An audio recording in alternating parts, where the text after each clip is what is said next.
بسم اللہ الرحمن الرحیم۔ حضرت علی رضی اللہ تعالی عنہ نے ارشاد فرمایا، ان 3 گھروں میں اپنی بیٹی کا رشتہ کبھی مت کرنا، ورنہ آپ کی بیٹی مرجھا جائے گی، اس کی زندگی برباد ہو جائے گی۔ ان 3 گھروں میں رشتہ کبھی مت کرنا۔ دوستو، ایک روز حضرت علی رضی اللہ تعالی عنہ اپنی بارگاہ اقدس میں موجود تھے۔ ان کی بارگاہ میں ایک مالدار شخص آیا۔ وہ بہت ہی زیادہ پریشان تھا۔ اس کے چہرے پر پریشانی کے آثار نمایاں نظر آ رہے تھے۔ اس نے حضرت علی رضی اللہ تعالی عنہ کی بارگاہ میں عرض کیا، یا امیر المؤمنین، میں بہت پریشان ہوں، میری پریشانی آپ دور فرما سکتے ہیں؟ حضرت علی رضی اللہ تعالی عنہ نے فرمایا، بتاؤ کیا مسئلہ ہے، کون سی بات ہے جو تمہیں پریشان کر رہی ہے؟ اس مالدار شخص نے عرض کیا، اے امیر المؤمنین، میں اپنی پیاری بیٹی کا رشتہ کرنا چاہتا ہوں، لیکن ڈر جاتا ہوں کہ میری بیٹی کہیں دکھ اور تکلیف اور پریشانیوں میں مبتلا نہ ہو جائے۔ میری بیوی اور میں صلاح مشورہ کر کے آپ کے پاس آپ کی خدمت میں حاضر ہوا ہوں۔ مجھے کوئی ایسا گھرانہ بتائے جس سے میری بیٹی کا گھر آباد رہے اور وہ ہمیشہ ہمیشہ کے لیے خوش رہے، اور ہم اپنی پیاری بیٹی کا گھر ہنستا بستا دیکھ کر ہمیشہ خوش رہے۔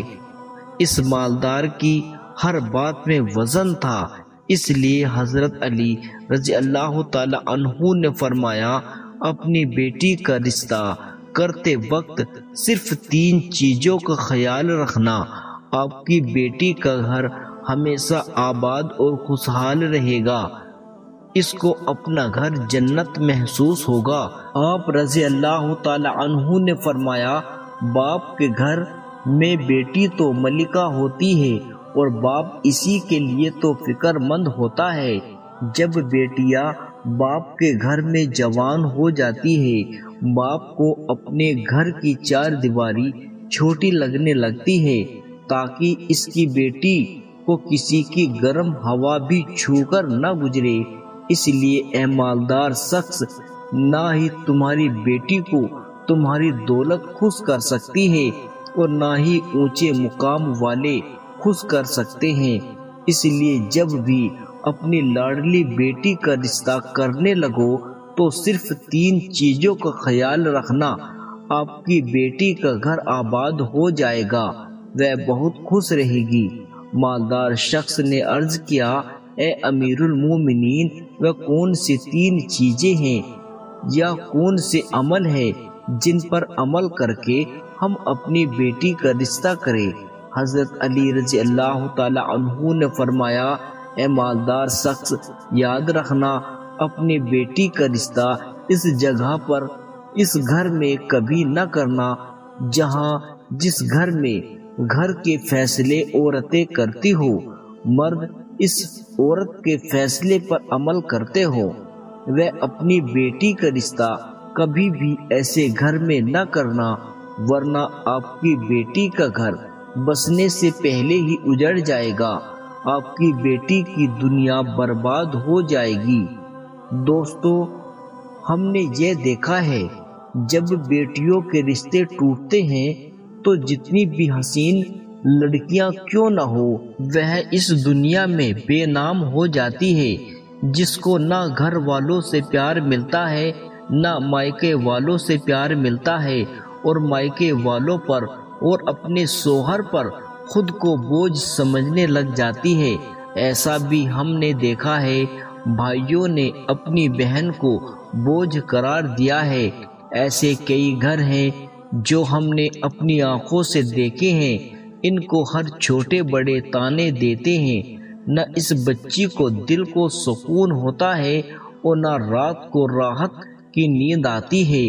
وہ ماں باپ کو دیکھتی ہے تو وہ اسی فکر میں رہتی ہے کہ میری وجہ سے میرا مائکہ یعنی کہ ماں باپ بہن بھائی پورا گھر پریشان ہے، پھر وہ اور بھی زیادہ گھٹ گھٹ کر مرنا شروع ہو جاتی ہے۔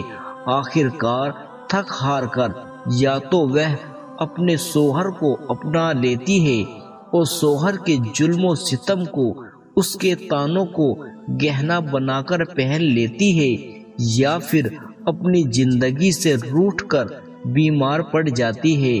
اس لیے اے مالدار شخص، اس گھر میں اپنی بیٹی کا رشتہ کبھی نہ کرنا جس گھر کے فیصلے عورت کرتی ہو۔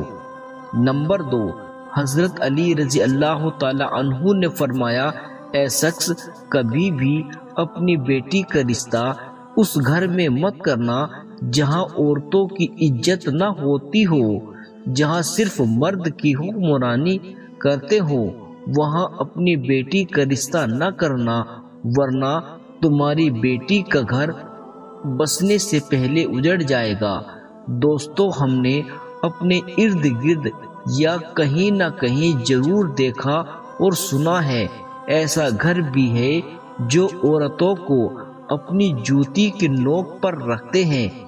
حالانکہ اللہ کے پیارے نبی حضرت محمد صلی اللہ علیہ وسلم نے فرمایا کہ جیسا تم کھاؤ اپنی بیوی کو ویسا ہی کھلاؤ، جیسا تم پہنو ویسا ہی اپنی بیوی کو پہناؤ۔ لیکن ایسے گھر بھی ہیں جو صرف خود کو اول سمجھتے ہیں، اور ایسے شخص بھی ہیں جو اپنی بیوی پر ظلم و ستم کر کے خوش ہوتے ہیں اور کہتے ہیں ہم نے تو اپنی برادری میں اپنا نام اونچا کر لیا ہے، حالانکہ وہ اپنا نقصان کر رہے ہیں اور اپنے لیے عذاب کا گڈھا کھود رہے ہیں۔ اس لیے اے شخص، اپنی بیٹی کا رشتہ اس جگہ پر مت کرنا جہاں عورتوں کی عزت نہ ہوتی ہو۔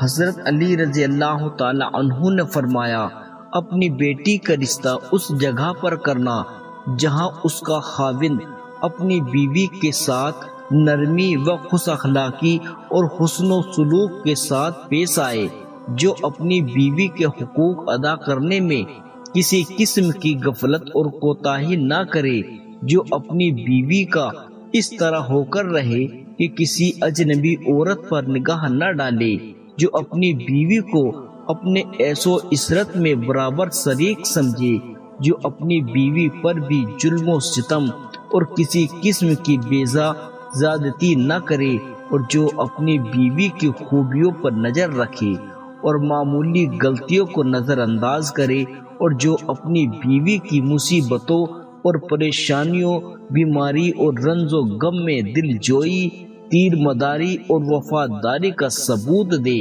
اور جو اپنی بیوی کو پردے میں رکھ کر عزت و آبرو کی حفاظت کرے، جو اپنی بیوی کو ذلت اور رسوائی سے بچائے رکھے، جو اپنی بیوی کو دیانتداری اور دینداری کی تاکید کرتا رہے، شریعت کی راہ پر چلائے، جو اپنی بیوی کو اخراجات میں کنجوسی نہ کرے، جو اپنی بیوی پر اس طرح کنٹرول کرے کہ وہ کسی برائی کی طرف رخ بھی نہ کر سکے۔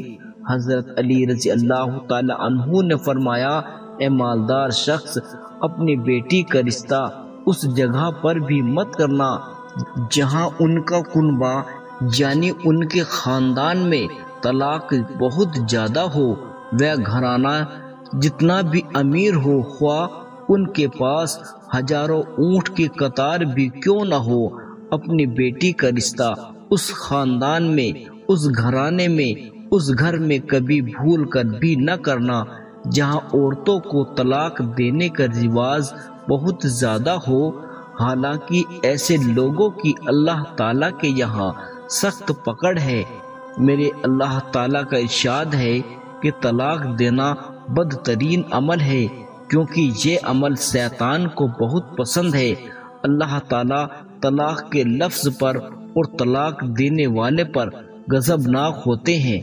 دوستو، آپ خود سوچئے، جس عمل پر پروردگار عالم غضبناک ہو جاتے ہیں، وہ انسان اس دنیا میں ذلیل و خوار ہوگا اور آخرت میں بھی رسوا ہوگا۔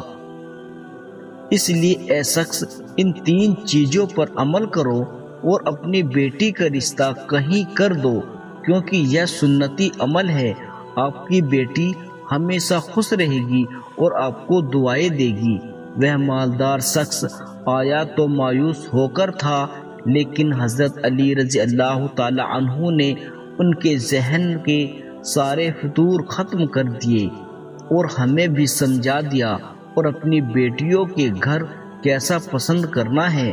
پیارے دوستو، اللہ تبارک و تعالیٰ سے دعا ہے میری تمام بہنیں اور بیٹیوں کو اللہ تبارک و تعالیٰ ان کے گھروں میں عزت والی زندگی عطا فرمائے، اپنی رحمتوں کا سایہ برقرار رکھے اور وہ ہمیشہ خوش رہے۔ اللہ تبارک و تعالیٰ سے دعا ہے کہ اللہ تعالیٰ ہمیں ان تمام باتوں کو سننے، سمجھنے اور ان پر عمل کرنے کی توفیق عطا فرمائے۔ آمین ثم آمین۔ امید کرتا ہوں دوستو کہ آج کی ہماری یہ ویڈیو آپ کو اچھی لگی ہوگی۔